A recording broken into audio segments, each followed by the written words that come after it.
Já tá gravando. Então, a gente parou no seguinte ponto. Eu fiz uma exposição geral de quais seriam os objetivos da teoria pura do direito, ou seja, estabelecer um certo objeto normativo que não é reduzível nem ao empírico factual, nem à moralidade. E eu falei que eu ia explicar isso melhor posteriormente. Enquanto isso, eu estava tratando de um texto específico do Kelsen, que é Direito, Estado de Justiça e a Teoria Pura, em que o Kelsen parte de uma certa crítica de certas dualidades que são criadas conceituais, que em última instância impedem o estabelecimento com um certo rigor científico e precisão epistemológica de uma ciência do direito. Uma das dualidades que eu tratei foi a dualidade entre direito e ordem, no qual o Kelsen, em última instância, identifica ordem coercitiva com direito, ou seja, o conjunto de normas que prescrevem atos coercitivos.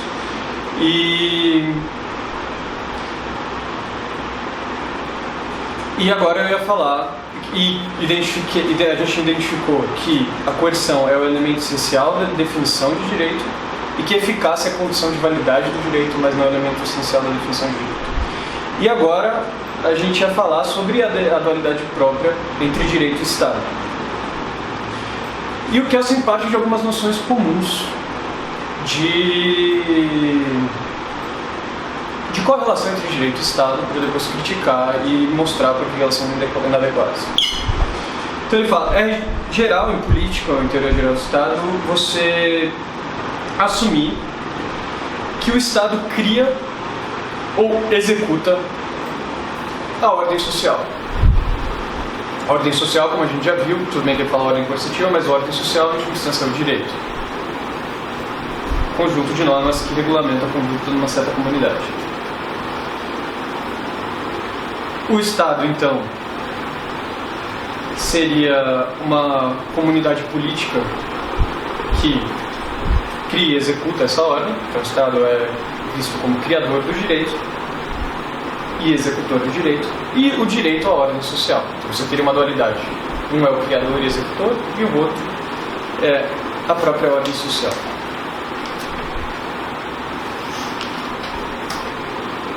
Então se pergunta algo que na sociologia da virada do século é muito importante, que é o que é uma comunidade. Esse tipo de estudo, obviamente, o Kelsen não cita, mas é envolvido num certo contexto de estudos gerais sobre ciências sociais. O livro mais importante, talvez, sobre o que é comunidade e essa atribuição da comunidade como uma certa união de indivíduos com interesses comuns, você pode ver com muita clareza interessante num sociólogo alemão que chama Ferdinand Tönnies. Ele tenta estabelecer uma ordenação axiomática, uma sistematização axiomática das ciências sociais, nos quais os conceitos básicos são sociedade e comunidade. E ele distingue comunidade e sociedade. Comunidade é aquela que é descrita de acordo com os laços afetivos mais próximos, essas coisas. Eu vou fazer uma certa crítica dessa noção meio intencional e voluntarista, e em algum certo modo anímica de sociedade e comunidade, para estabelecer uma noção de comunidade que seja adequada de acordo com uma ciência do direito. Então ele parte da concepção comunidade é geralmente vista como, e isso na descrição mais geral possível, como um conjunto de indivíduos que possuem algo em comum.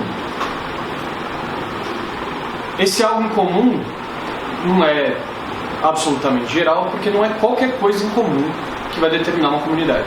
Então, a natureza desse aspecto comum precisa ser específica e especial, determinada em algum modo. Então, por exemplo, nessa sala a gente poderia ter a comunidade das mulheres morenas.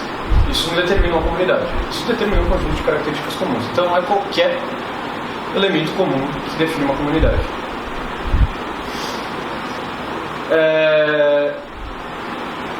O que o Kelsen vai tentar mostrar é que interesses comuns também não pode ser um elemento definidor de uma comunidade. Em última instância, ele afirma que uma união de interesses comuns, quando você identifica a comunidade como uma união de interesses comuns, isso é, na verdade, uma certa interpretação ideológica do conceito, e que facilita certas atividades ou atuações que estejam em conformidade com juízos incondicionados, juízos de valor incondicionados, de justiça, essas coisas. Então, quando você pressupõe que existe uma comunidade de interesses, é mais fácil você determinar a vontade ou como deve ocorrer numa certa comunidade. Ele fala, o caso do exemplificador de associar a comunidade com um conjunto de interesse comum é o do Platão, que tem um conceito absoluto de justiça em que, enquanto tal, determina aquilo que é o interesse comum da sociedade. Ele fala, esse não é bem... Ele vai criticar essa noção.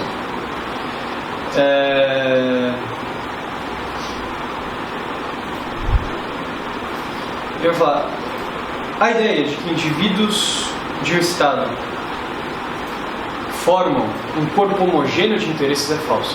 E que, em última instância, está baseada no princípio contratualista de que os homens contratam ou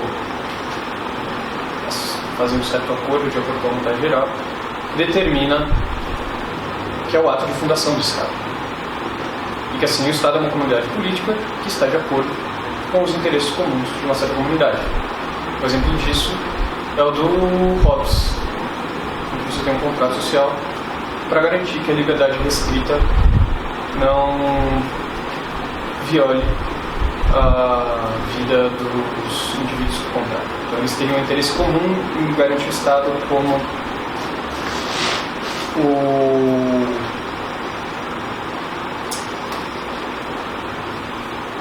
como é que se fala? O único que tem? Como o detentor do monopólio do poder de violência. Nesse sentido, ele fala que isso promulga, além da uma certa ficção do ato originário do Estado, há também uma certa ficção de quem permanece sob uma certa ordem social, consente com a ordem social e com os interesses comuns que determinam a ordem.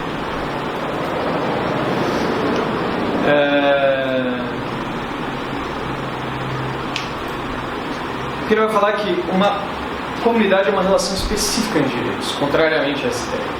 E que, mais especificamente, uma comunidade jurídica, que é relevante para determinar, é uma comunidade onde as relações entre os indivíduos são determinadas pelo direito.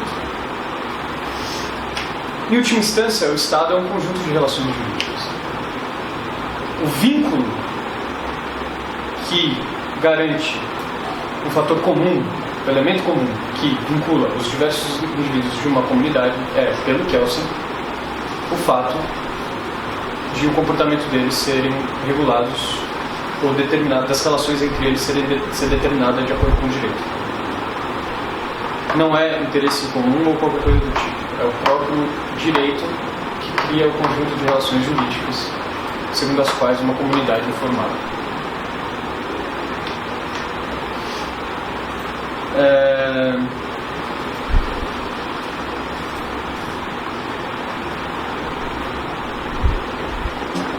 Nesse sentido, o Estado também faz parte desse conjunto de relações jurídicas.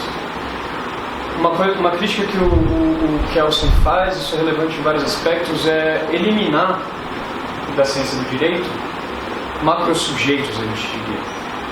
Ou seja, ficções que teoricamente têm personalidade, mas que em última instância não agem. A gente tem várias dessas, né, em direito. Por exemplo, a pessoa jurídica. A pessoa jurídica é uma ficção, que a gente diz que age ou não, qualquer coisa assim. O Estado pode ser visto como uma ficção desse tipo. A gente tem, por exemplo, na relação de imputação, vários autores que descrevem uma ficção do sujeito de direito. Esse é um sujeito que não é ninguém individualmente. Assim. E o que o Kelsen vai criticar, em última instância falar, é que, em última instância, o Estado não é um macro-sujeito com vontade própria, mas que ele opera mediante indivíduos, e que os atos do Estado são atos realizados por agentes estatais. E que esses atos são determinados pela ordem jurídica.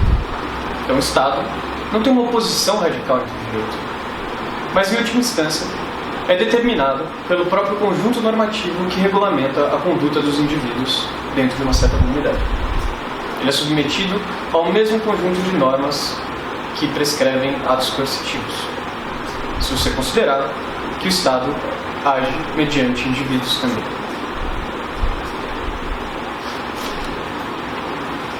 A ideia de que o Estado teria uma vontade geral, vontade própria, inerente a uma certa comunidade, e que ele agiria não por meio dos indivíduos, mas enquanto um sujeito dotado de algum tipo de personalidade especial, o Kelsen remonta a um certo resquício do animismo nas ciências sociais, das quais a teoria do direito precisa se emancipar. Isso é uma mera ficção que dualiza a ciência do direito e prejudica o estabelecimento de uma ciência pura do direito.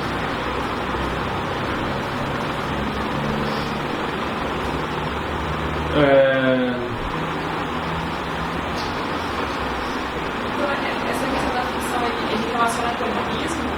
Sim. Teria que tirar? É como você atribuísse uma certa personalidade, uma certa alma a uma entidade que, em última instância, não age mediante os indivíduos. Quando eu falar, o Estado faz tal coisa, não é o Estado que faz tal coisa. São agentes públicos que fazem tal coisa. Enquanto representantes do Estado. E a atuação desses agentes públicos é regulamentada de acordo com um conjunto de regras que prescrevem atos coercitivos, que é a própria ordem social. Mas ele acha que tem que tirar essa ideia de ficção? Sim. Não. A ideia é de que o Estado, em última instância, é um conjunto de indivíduos, de agentes públicos, que tem a conduta determinada por um conjunto de regras, de normas que prescrevem atos coercitivos. E a ideia de que o Estado tem uma vontade própria, que cria e executa a lei, enquanto uma comunidade coletiva de interesses comuns, é que deve ser rejeitada.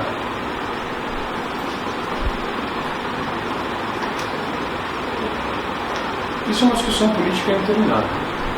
Por exemplo, em teoria de classes, obviamente existe uma certa apelo a um certo tipo de ficção para macro-sujeitos. Daí vão ter vários marxistas que vão rejeitar que isso seja uma ficção macro-sujeito ou não. E daí você vai ter, por exemplo, teorias de indivíduos, essas coisas. Isso são discussões políticas que até hoje prevalecem e são razoavelmente complexas. Mas aqui o que a Kelsen está falando é que pressupor o Estado como uma pessoa jurídica própria, um certo ato, coordenado de acordo com um conjunto de interesses comuns, é você atribuir ao Estado um certo tipo de personalidade que ele mesmo não tem. Em última instância, o que existe é um conjunto de agentes do Estado, indivíduos. O Estado age mediante indivíduos, e esses indivíduos, a ação desses indivíduos, é regulamentada pela própria ordem social.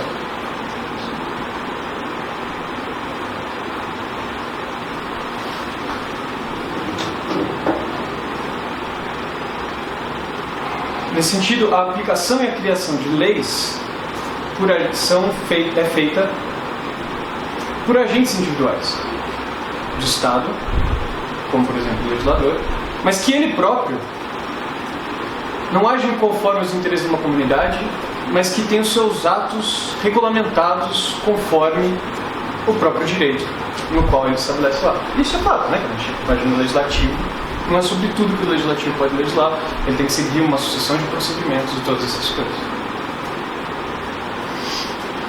Então é a ordem social e o próprio direito que constitui a comunidade, de tal forma que o interesse comum entre eles é irrelevante, e o único aspecto que é relevante é o próprio conjunto de normatividade que estabelece a relação entre eles, inclusive dos agentes do Estado.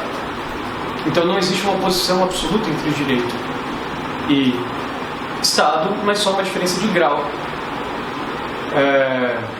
Você pode falar que a ordem coercitiva não é exatamente a mesma ordem que o Estado, mas em última instância não existe uma distinção categorial absoluta entre eles.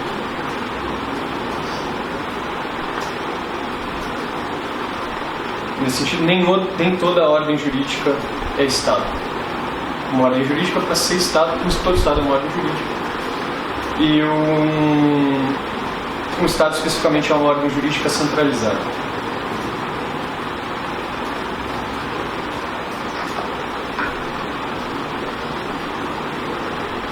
A noção de que o Estado cria e executa o direito como se ele fosse senhor do direito, que determina a sua execução e criação, é, segundo Kelsen, um resquício de animismo, uma ficção inadequada, uma duplicação entre direito e Estado que, em última instância, confunde a determinação do próprio objeto da ciência jurídica.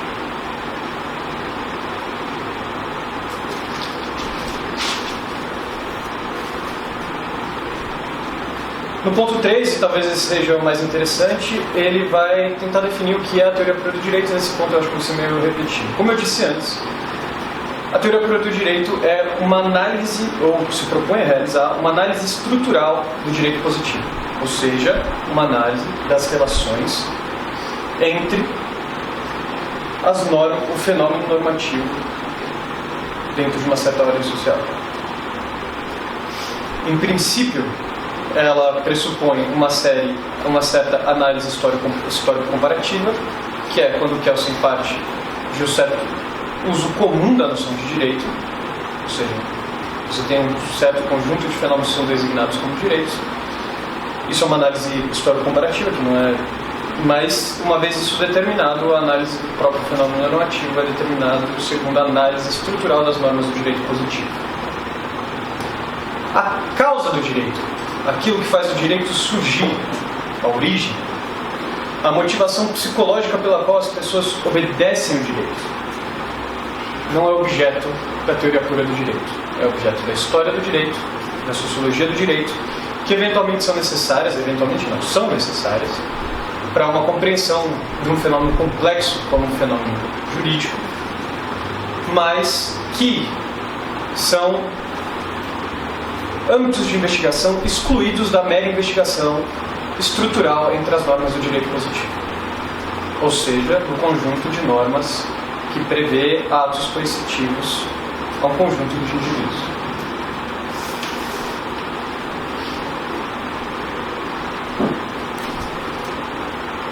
É nesse sentido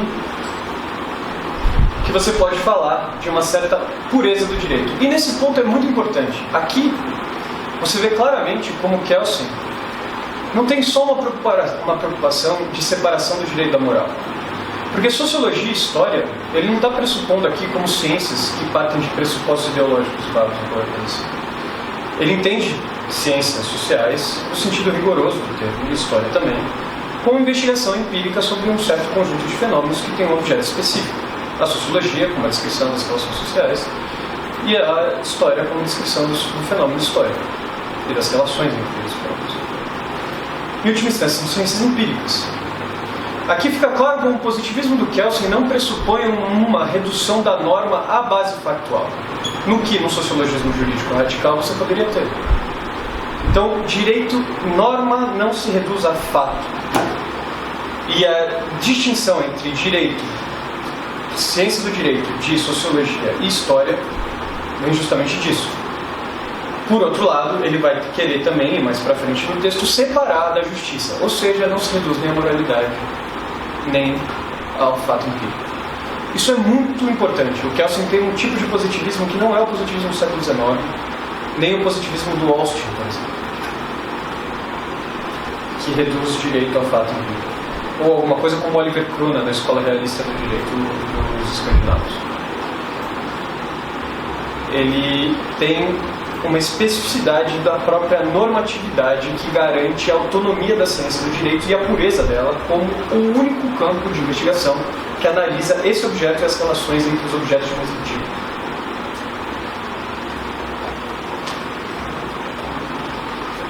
Mais do que isso é argumentar por uma distinção metodológica de análise, tanto das ciências éticas gerais, que eu não sei, pelo menos nesses textos ele não explicita a possibilidade de uma teoria ética como uma ciência, e provavelmente ele nega, mas também não é uma negação da metodologia das ciências empíricas, sejam elas ciências sociais ou naturais. Nesse sentido, Kelsen vê uma certa unidade metodológica e só uma diferença de grau entre ciências naturais e ciências sociais, no sentido de ciências sociais empíricas, não com relação ao direito.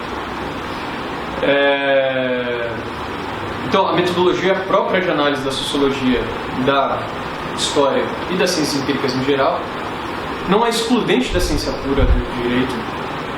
Pelo contrário, são complementares. Você tem dois tipos de análise com metodologias distintas, porque o tipo de objeto de fenômeno e, sobretudo, a relação entre eles é distinta.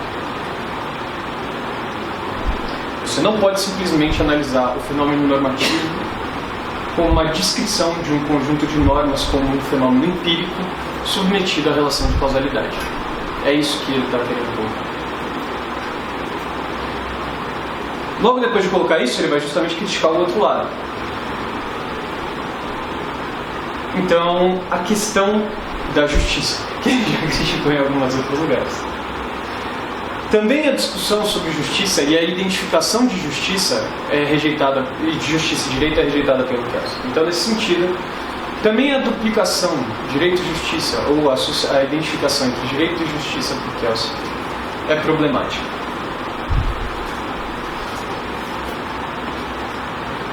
A justiça não pode ser critério de justificação do próprio fenômeno normativo ou da ordem social. Justiça, enquanto Kelsen analisa aqui, é um valor moral absoluto, que é expresso num juízo de valor absoluto. Quando eu digo absoluto, é que ele é incondicional, ou seja, ele vale independentemente das condições estabelecidas.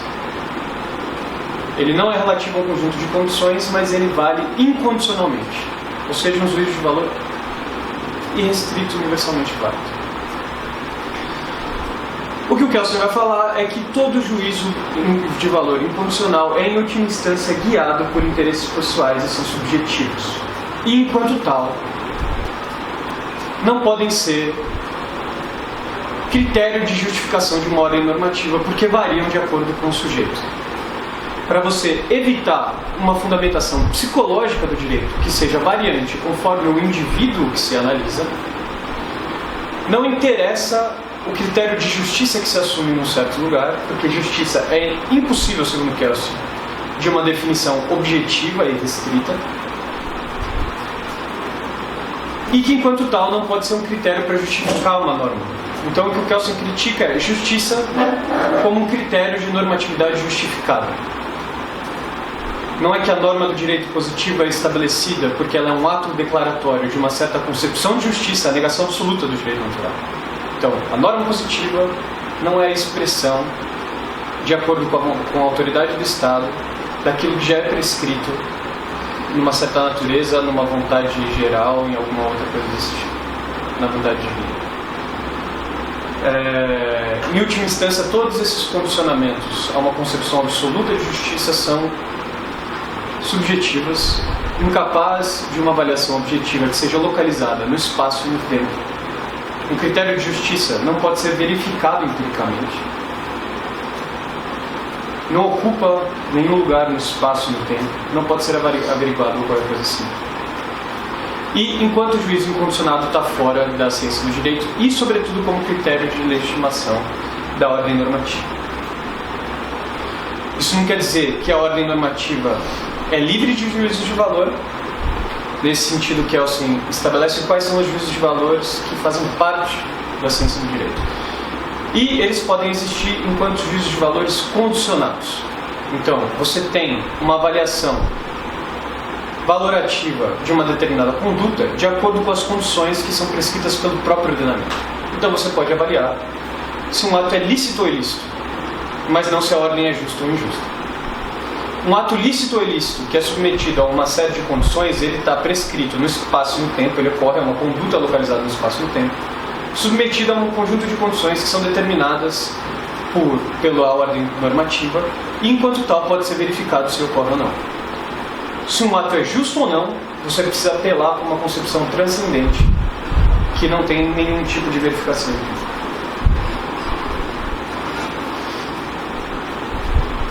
Em última instância, ele fala que juízos de valores incondicionados não são mais que atos de preferência.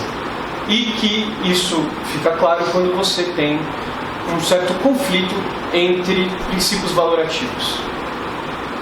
O mais claro, que acontece com frequência no direito, é entre liberdade e segurança. Vale mais segurança jurídica ou liberdade?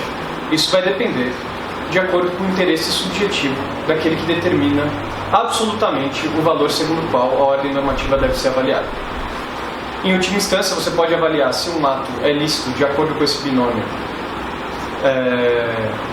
segurança jurídica e liberdade, se as condições segundo as quais eu avalio esses dois princípios são estabelecidas pela própria normatividade.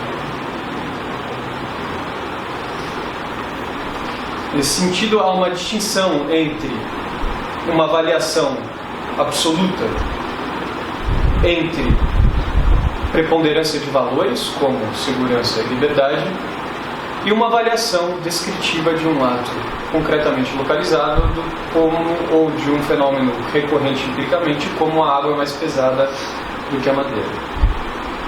Que eu não sei se é empiricamente certo, eu acho que é errado, mas... Para o Kelsen, então, a ideia de justiça, em última instância, se baseia em sentimentos que são inexpressíveis objetivamente, ou seja, as minhas próprias representações, os meus dados sensoriais e sentimentos individuais não podem ser comunicados objetivamente e não permitem confirmação com os fatos, avaliação da adequação empírica de um critério absoluto de justiça. Enquanto a avaliação das normas, do ato de criação das normas e da licitude de uma conduta prescrita de acordo ou não com as normas, ocupam um lugar em um espaço do tempo.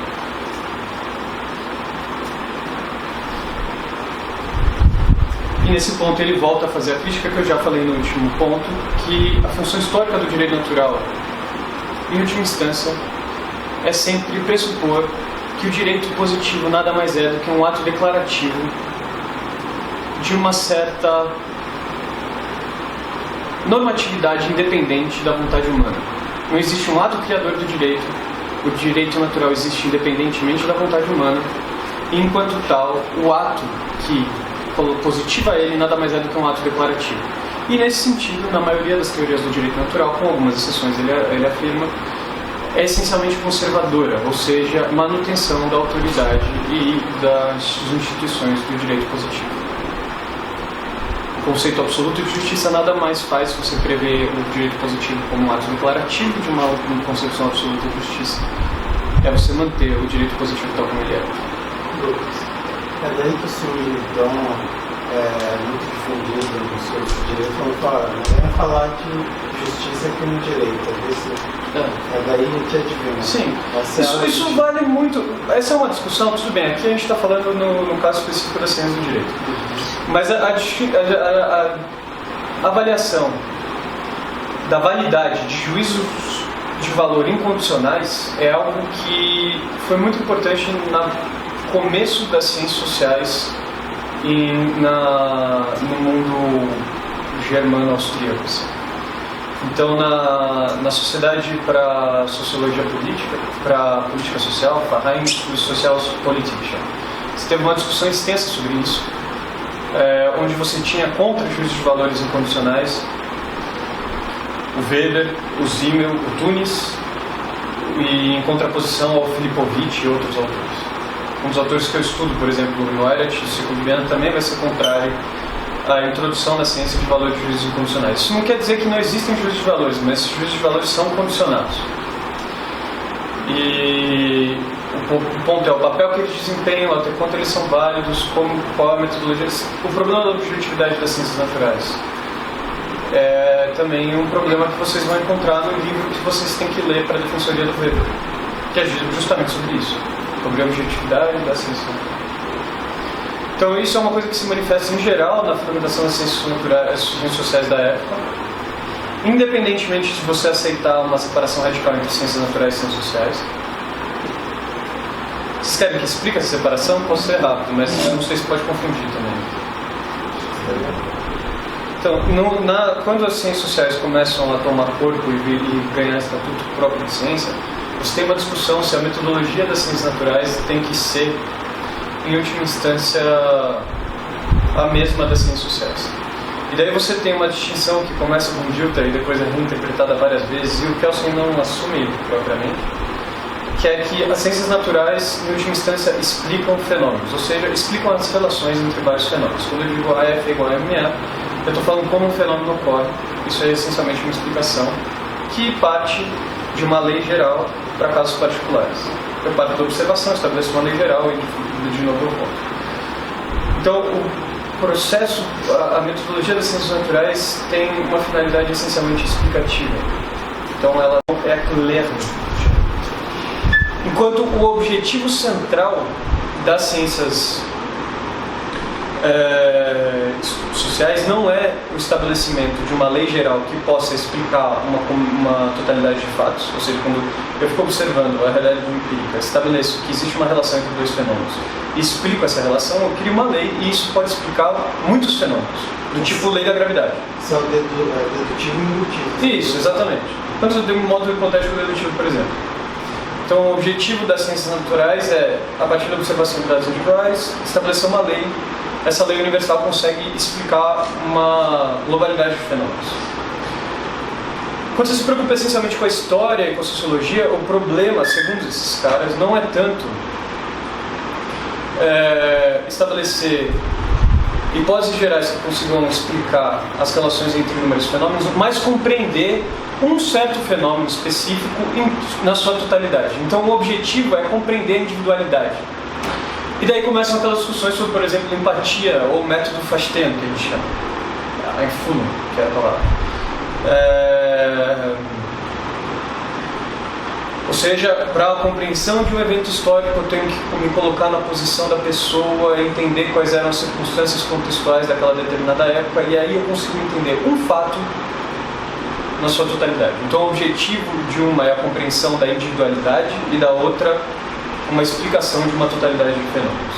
Nesse sentido, haveria uma distinção radical metodológica entre as duas ciências.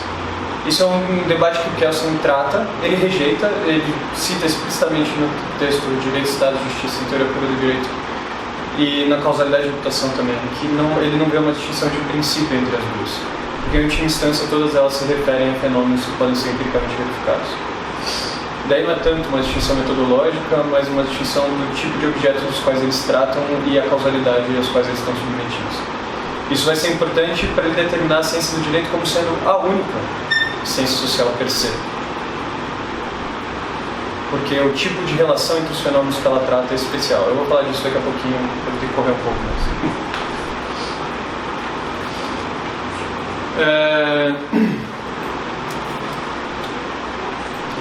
Mas é para você entender que esse problema do tipo a justiça, concepções morais não devem interferir, é para evitar dogmatismo metafísico, né? No sentido que existe alguma determinação transcendente de acordo com uma vontade divina, ou própria da natureza, ou outra coisa assim, que determina como as ciências devem ser feitas ou não, ou, sobretudo, como a sociologia deve descrever as consequências de determinados processos sociais, ou como o direito é justo ou não. Então, isso é essencialmente uma vocação anti-metafísica e antidogmática, sobretudo. Anti-absolutista, vários deles falam.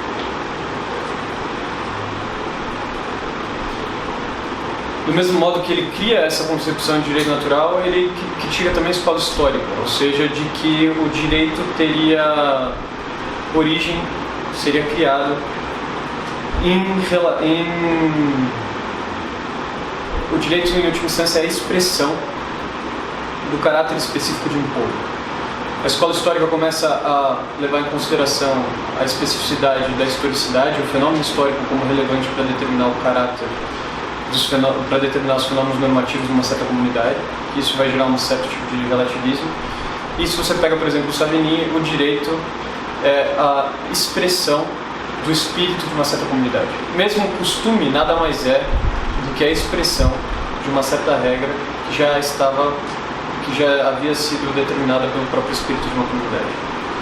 Porque assim, a ficção do espírito da comunidade é também um fenômeno absoluto, transcendente, capaz de ocupar um espaço, um lugar e um tempo, enquanto tal tem que ser eliminado da ciência do direito.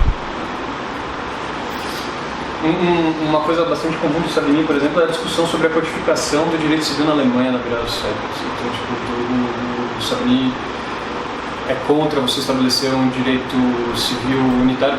A Alemanha tem uma unificação unitária de direito, depois disso começa a discussão sobre se você tem que estabelecer uma codificação do direito civil no país, e o Savigny vai falar, não, isso vai infringir o próprio espírito da comunidade, que é o detentor do ato criativo do direito e seria melhor você limitar ele a um âmbito comunitário. Nesse sentido, também há uma certa visão animista da comunidade e não a comunidade como sendo determinada por um conjunto de relações que é estabelecida pelo próprio direito. Isso é importante para a gente ver como não é tão fácil criticar o positivismo jurídico, porque vários dos pontos são interessantes e relevantes. Em alguma instância, eles evitam consequências que podem ser catastróficas.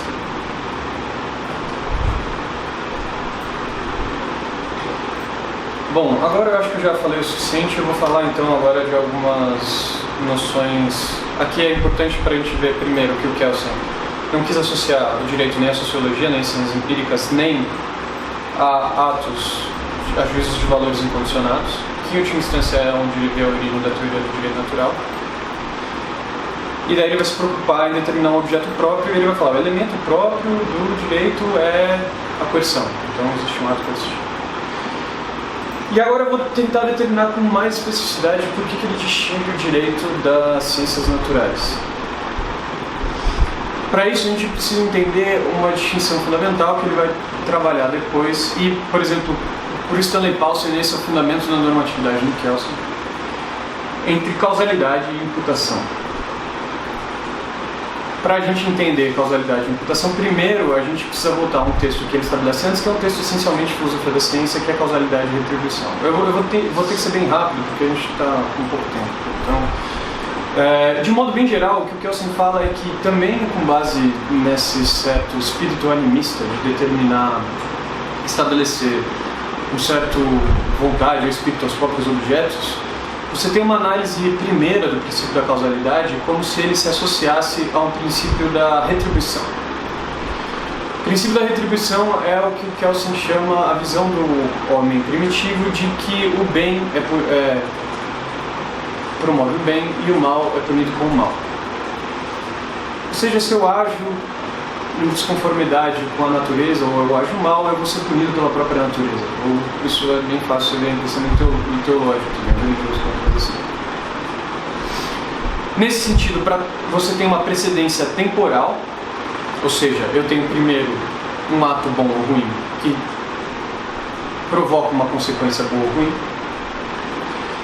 Você tem um vínculo necessário entre o ato bom ou ruim e a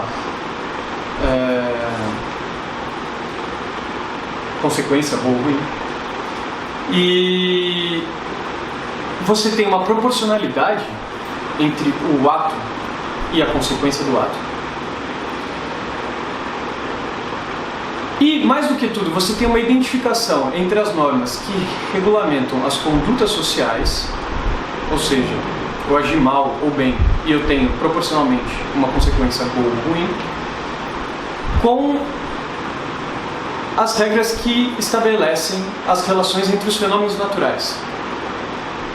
Se você pensa, por exemplo, numa concepção metafísico-religiosa do mundo, é fácil você ver que se as leis da natureza são determinadas por Deus, você não tem por que separar as leis que determinam a ação humana, que são determinadas por Deus, das leis que determinam também como os fenômenos são regidos.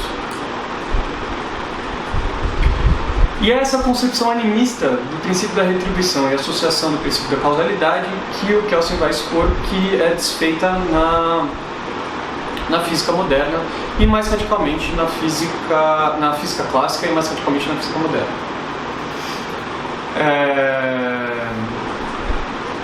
Nesse sentido, com o Newton e depois, mais provavelmente com o eletromagnetismo e várias outras sofisticações, você tem uma eliminação sucessiva dos aspectos teológicos, ou seja, de como descrever os fenômenos naturais. Você vai ter uma separação das normas que são próprias dos fenômenos sociais das normas que regulamentam os fenômenos naturais. Nesse sentido, assim, o princípio de causalidade, que em última instância prevê que se A existe, então B existe, vai perder todos esses elementos próprios que são característicos do princípio de retribuição. Então, no princípio de causalidade da física moderna, você não precisa estabelecer proporcionalidade entre causa e efeito. você tem inúmeros exemplos físicos. Para quem quiser ler o mar, pode ler, o Kelsen próprio cita. Não recomendo, porque não precisa para vocês. Mas de fenômenos que a física descreve depois do século XIX, em que a consequência não tem uma igualdade, algum certo tipo de identidade ou proporcionalidade com o ato, ou seja, o efeito e a causa não estão muito lá. Outra coisa que é eliminada é que uma causa e um efeito são singularmente determinados, ou seja, que para cada efeito tem uma causa específica, única, e que um efeito vai ser causa singular de um outro efeito. Você tem uma rede de conexões causais, uma coisa promove a outra, e que essa rede é unívoca, ou seja, uma causa tem um efeito somente um. Na física clássica, isso já era claro, e mais especificamente na física moderna, a teoria da relatividade da mecânica quântica, que um mesmo efeito pode ter inúmeras outras causas, ele pode ser causa de inúmeros outros efeitos, ou seja, você tem não uma linha unívoca da relação causal, mas uma rede complexa em que os vários fenômenos fazem parte de inúmeros processos de causação ou de relação causal.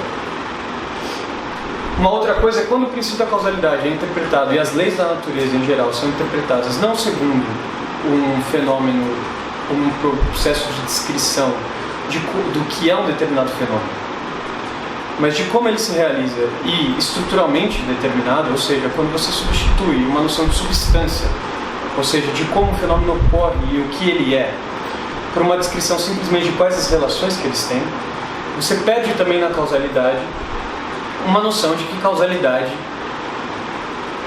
de que a causa precede temporalmente o efeito.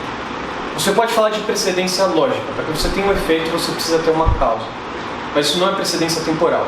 Quando a gente pensa aqui em função novamente, fica claro que quando eu altero um dos valores da função, ele vai associar um outro valor no contradomínio. E esses fenômenos podem ser muito bem simultâneos. Pode ser que uma causa seja precedente temporalmente a um fenômeno. Mas quando eu descrevo F igual a MA, por exemplo, eu estou pressupondo que nessa relação funcional entre força, massa e aceleração, se eu altero alguma das grandezas das quantidades, simultaneamente eu altero a outra. Isso não acontece no direito. Quê? Não, isso eu estou falando de causalidade física, especificamente. Mas o ponto é que, progressivamente, então, quando você desvencilha a noção de causalidade da noção de retribuição, você também tem uma separação entre a noção de normas de conduta, ou as normas que regulamentam a ordem social, das normas que descrevem as relações entre os fenômenos naturais. Isso é importante, sendo a causalidade própria das normas que regem os fenômenos naturais. Um outro aspecto relevante é que você perde, em alguma medida, a noção de que a causalidade deve invocar alguma relação absolutamente necessária entre causa e efeito. Isso, eu estava explicando para vocês, vem já da crítica do Hume ao princípio de causalidade. E o Hume parte da ideia de que, em última instância, todo o meu conhecimento tem que ter algum fundamento na experiência. Eu tenho conhecimento imediato da experiência, mas o problema é quando eu posso justificar conhecimento de uma experiência futura. Ou seja, se eu imagino uma bola de bilhar que está indo em direção a uma outra bola, o que justifica a minha ideia de que quando a bola bater na outra, a outra vai se mover? Sendo que essa é uma experiência futura. Em última instância, o que o Hume vai falar é que isso é justificado simplesmente por um certo hábito de pensamento. Eu observei sucessivos fenômenos que são regulamentados segundo o mesmo princípio e eu prevejo que vai acontecer isso de novo. Mas isso é uma relação meramente probabilística e não necessária, porque pode ser que aconteça de outra maneira. Para argumentar sobre isso, ele faz um experimento de pensamento em que ele pensa Adão, o primeiro homem criado por Deus, observando uma bola de bilhar ele nunca tinha observado antes. Se ele não tem uma experiência ou um hábito de ver esse tipo de relação, ele não tem como prever o que vai acontecer com a bola de bilhar depois que bater nele. Então, a necessidade do princípio de causalidade é colocada em xeque também. Isso é razoavelmente refinado na mecânica quântica, em que o caráter probabilístico das leis da física aparece com mais determinação. O Kelsen cita, por exemplo, o princípio de incerteza do Heisenberg. Mas esses detalhes técnicos científicos eu acho que não são tão relevantes para vocês. Até porque o Kelsen acha que o ponto relevante da variação do princípio de causalidade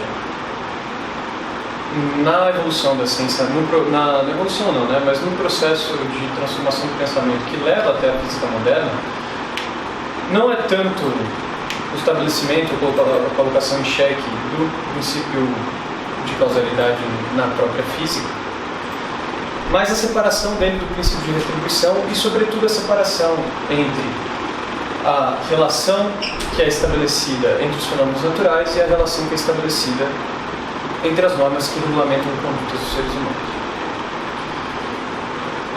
E, nesse sentido, uma vez estabelecida a concepção de causalidade e a relevância dela, o Kelsen então mostra que o tipo de relação entre os fenômenos normativos não é a mesma que a relação entre os fenômenos naturais. A relação entre os fenômenos normativos é uma relação que é unida por uma cópula que determina um dever ser e não um ser. Não é uma descrição segundo o princípio de causalidade, mas é uma descrição segundo o princípio de imputação. E esse princípio de imputação tem propriedades que são essencialmente diferentes do princípio de causalidade. E isso é muito importante. Em primeira instância, o princípio de imputação, o ato que determina quando uma certa condição vai imputar uma certa consequência, é um ato essencialmente humano. A criação é humana. Nesse sentido, enquanto o princípio de causalidade é uma série infinita de sucessões de fatos entre causa e efeito, o princípio de imputação é determinado por um ato do humano, ou seja, de criação de direito. O homem cria o começo do princípio de imputação. Ele não é infinito como o princípio de causalidade. Contrariamente ao princípio de causalidade, o princípio de imputação, na maioria dos casos, na maioria dos ordenamentos, uma condição que determina uma imputação de uma determinada sanção ou de um determinado prêmio, como se eu roubar, então eu vou sofrer uma determinada pena, então eu devo sofrer uma determinada pena, é uma relação unívoca. E, mais importante do que isso, a sanção não é condição de imputação de nenhum outro ato. Ou seja, enquanto na rede causal um efeito pode ser causa de um outro efeito, quando eu determino que se eu roubar eu devo sofrer tal sanção, a sanção não é causa de imputação de nenhuma outra sanção. Então ele é limitado de acordo com o ordenamento jurídico. Nesse sentido, é isso que justifica a própria normatividade ser um objeto específico e o direito ser diferente das ciências empíricas, porque ele determina ele analisa relações entre fenômenos que são estabelecidas por uma cópula de um dever ser e que são regidas segundo o princípio de imputação e não segundo o princípio de causalidade. Então, enquanto as ciências naturais descrevem fenômenos que são regidos estruturalmente segundo o princípio de causalidade, o direito descreve relações entre normas e a natureza dessa relação é uma natureza de imputação.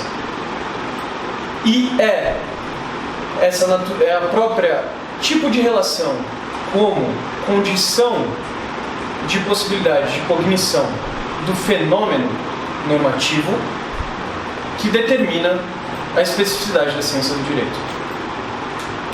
Ou seja, a ciência do direito é a ciência que trata de fenômenos normativos que, em última instância,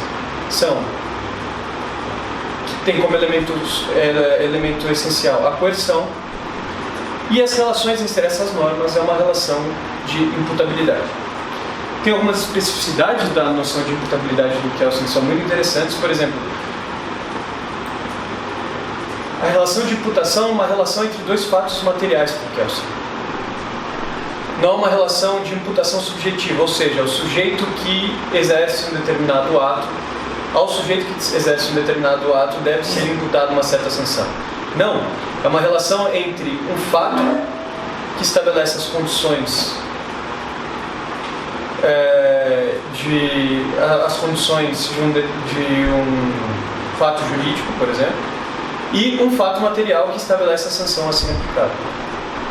Então, a implicação reúne dois fatos normativos e ela não é referente ao sujeito. Isso tem vários aspectos. Por exemplo, a teoria da imputação clássica se refere a uma pessoa natural.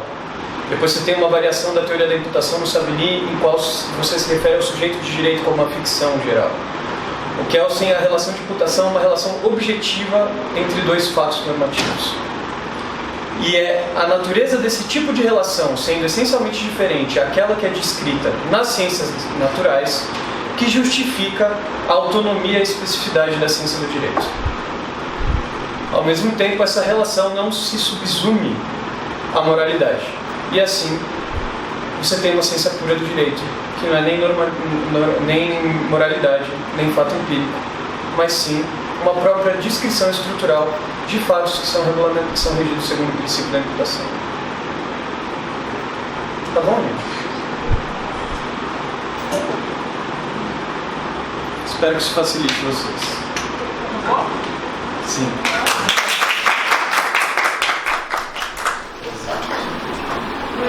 Mas ficou bem mais claro.